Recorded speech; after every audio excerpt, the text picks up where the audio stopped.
G'day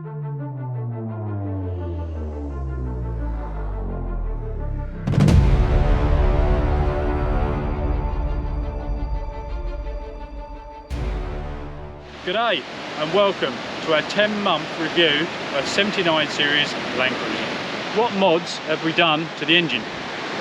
Well, absolutely bugger all. I think because we're lazy. We've done nothing. We've done absolutely nothing. We even went forward driving over the sand dunes the other day, and someone asked us, because we went up this massive great big sand dune, have you heard that tune? No. It was bog standard. You don't need it. It's got loads of power. It's just selecting the right gearing and lowering your tyre pressures. And I got up this massive great sand dune and it was absolutely fine. So you don't need it tuned. You don't really need it at all. So everything's standard apart from really I had the diff breathers brought up into the engine bay, which obviously when I do water crossings makes a difference. And on the front we got obviously the ARB ball bar, and we've got the Bush Ranger winch. We've never used it. Paid all that money for it and never used it yet. We might do. I'm sure we will at some point, but at the moment, we never needed it. But I'm sure we'll get some sticky situations. Obviously, we've got the GME radio, which works absolutely fine. That's what it says. We've only got a short antenna because that's all we need. We don't really go really long distances. We obviously did the clear view mirrors, which is good for when we're towing. So I've got all the different settings here, all the way out, and obviously we'll see right around the back of the Caravan. Pretty simple. Get that back in. They're getting stiff. Might need a bit of spray on them. Right, after 10 months, which we've been looking for seat covers, but we're never in one spot long enough to be able to order some to get them delivered.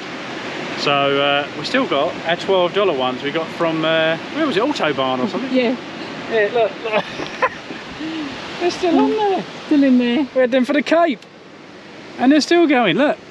We've had no mods done inside. It's just standard.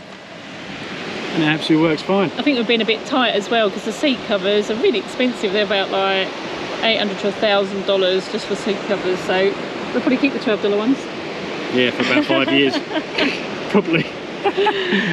Oh, and the seats. Everyone says you need to change your seats.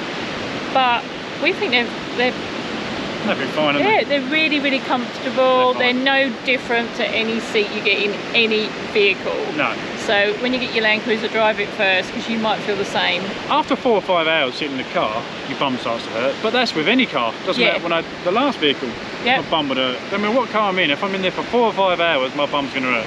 Any vehicle, you're going to feel a bit sore. So we think they're fine. Oh, we also got the O-cams, didn't we? They've been good. Stops the wind deflecting off here. Brilliant. They've been really good, so front and back. You can have your window open if it's raining a little bit of fresh air in. If it's a bit cooler, if it's hot, you've got the aircon on. So we haven't had this really expensive track correction because it's 50mm either side, and we believed that you would not feel any difference if you had it done, and it's anything from 6 to 8 grand plus, and they're probably charging even more now because they're being greedy because of COVID. And we stand by that. We've driven on the beach, we've driven up the Cape, we've driven over sand dunes, and we don't feel this difference of how your tyres run behind the other. Well, not parallel. But we haven't felt it, have we? We have not felt it. It felt no different to us when we were driving the Triton. No. On sand you do snake a bit anyway, and didn't feel it. We think, wow, that's a lot of money for 50mm either side. A lot of money. That track. So drive it first before and see what you think. Maybe if you're driving on the sand every single day of your life, you might feel a difference, but make your own mind up. I mean, we've driven on the beach like you just said. We haven't felt nothing, have we? No. It was absolutely fine. So someone's making a lot of money out of it. And it ain't us. Right, tyres seem to be a really big debate. Everyone puts massive great tyres on these vehicles and then wonders why, one, their fuel economy goes down, or two, the speedo doesn't work.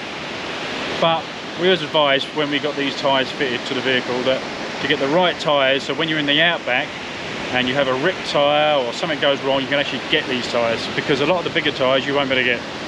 and that's just for our experience of being on the road for all this time. So what we put on here were, these are Falcon Wild Peaks all-terrains. So obviously that's what it says, they're all-terrain. So we get a bit of this and a bit of that. These are the 265 75R 15s.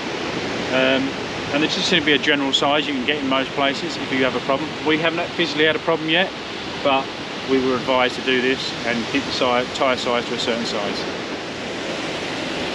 Right, when we got the vehicle 10 months ago, we knew straight away we had to change the shocks, all the suspension. Obviously we were taking the Caravan too, we knew there was lots of corrugations. So we decided to change it to the BP51s, well, old man Emu BP51s actually. They're all fully adjustable, 10 settings for compression and for rebound. Get on a load of corrugations straight away, I just soften them all up, lower my tyre brushes, soften them right down, compression and a bit of rebound, and just glides over the top. At the moment they're a little bit stiff because we've been towing the Caravan, but when we don't use the Caravan and we're going up the beach and we're doing a lot more of this, I just soften everything down and it works fine. The only thing with the adjustable shocks, the back ones are a pain in the arse to bloody get under and have to adjust them all the time. That's it, you can do it, but it's just annoying to have to crawl under the vehicle all the time. So on the sand's not too bad, but a lot of time I have to get a tarp out and just slide under there and get under and adjust them. And I'll show you. They're just a pain to get to. And there they are. And there's the adjustment, as you can see there. There's like a little spanner they give you, which you put in there and just pull it around. It's easy enough to do when you're under it, but it's just a pain having to keep doing it. So that's one thing you've got to take in consideration. Right, so what's gone wrong since we've been on the road? Well, the only thing we've actually had is this shock. Believe it or not, we had a slight leak in it. So all the other three are absolutely fine, but we had a drip. And I was losing a little bit of oil, so I rang ARB at Springwood in Brisbane, and they couldn't be any more help really. They got it all sorted. I went to one at ARB sort of centre. Well, it wasn't a proper ARB, but it was like the place they used to do some of their work at Port Augusta. So we just got it sorted there, and done within 5 days, and back on the road. So what are the cons with the 79 series? For us, it's the inside, the interior. All the dash is fine, and we do love the retro look, but they could give you just a little bit more, like a proper centre console. They give you this little thing that has just one cup holder. But in the doors, yeah, they've given you a cup holder, but it's so small you can't fit a lot of things in it. And I've tried squeezing my coffee cup in there, and it's actually come away because most drink bottles, coffee cups are just too big for these tiny little cup holders. Another thing, the stereo is brilliant. We've got the touchscreen stereo, it's fine. Still got the CD player on it, which is a bit out of date now, but it has got apps and stuff on it. Is the speakers. They still just give you just these little front speakers. And they're rubbish, aren't they? And yeah, they are really rubbish. So one mod that we have done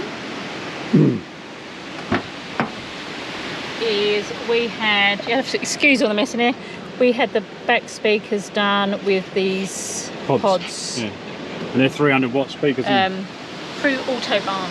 I can't remember which Autobahn now, but they did that, and that's fine. And it's enough for us, just those back speakers with the little front ones. Yep. So yeah, for the amount of money you're paying, they could actually give you back speakers, and they could give better door pods.